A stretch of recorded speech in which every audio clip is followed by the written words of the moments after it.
Praise the Lord.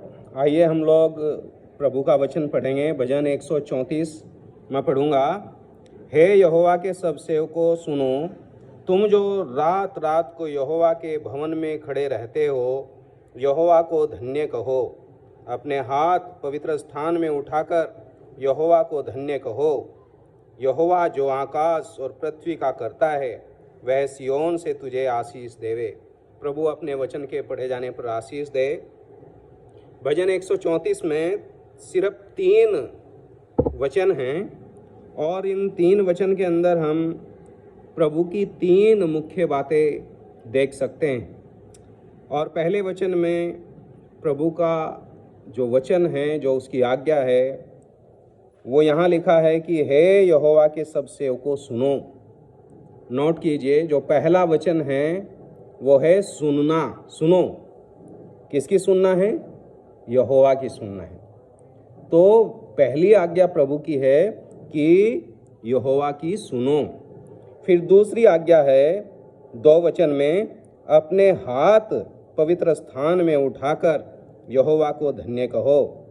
तो दूसरी आज्ञा है अपने हाथों को यहोवा की ओर उठाना है। और तीसरी आज्ञा है यहोवा को धन्य कहना है। 3 मुख्य बातें हैं। पहली बात यहोवा की सुनना है, दूसरी बात अपने हाथ पवित्र स्थान में उठाना है, और तीसरी बात यहोवा को धन्य कहना है।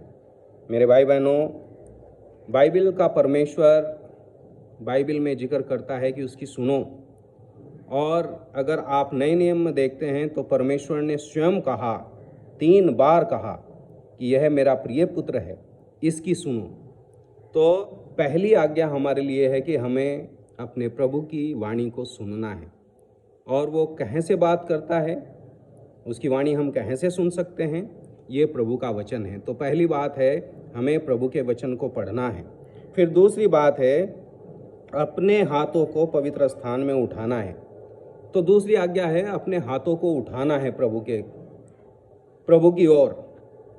हमेशा बाइबल में प्रभु के दास पौलुस ने तीमुथियुस की पत्री में ऐसा साफ लिखा है कि अपने पवित्र हाथों को उठाओ, परमेश्वर की ओर प्रार्थना करो। तो हमें हमेशा अपने हाथों को परमेश्वर की ओर उठाना है। और तीसरी बात है हमें हमेशा यहोवा को, परमेश्वर को धन्य कहना है, हमें उसकी आराधना करना है। तो यहाँ बाइबल में 3 बातें हैं जो सेवकों के लिए लिखी हैं। और ये सिर्फ एक बात यहाँ लिखी हुई है परमेश्वर के बारे में। 3 वचन में लिख रखा, यहोवा जो आकाश और पृथ्वी का करता है। यहाँ एक पहचान परमेश्वर की बताई है, जो आकाश और पृथ्वी का करता है। हमें अपने प्रभु की आराधना करनी है, जो सारी सृष्टि का मालिक है। हमें अपने परमेश्वर की सुननी है, जो सारी सृष्टि का मालिक है। और हमें अपने पवित्र हाथों को उठाना है उसकी ओर, जो सारी सृष्टि का मालिक है। मेरे भाई बहनों, आज हम प्रभु की वाणी को सुने। 3 बातें हैं, हमें उन तीनों बातों को अपने जीवन में लागू करना है। प्रभु आपको आशीष दे।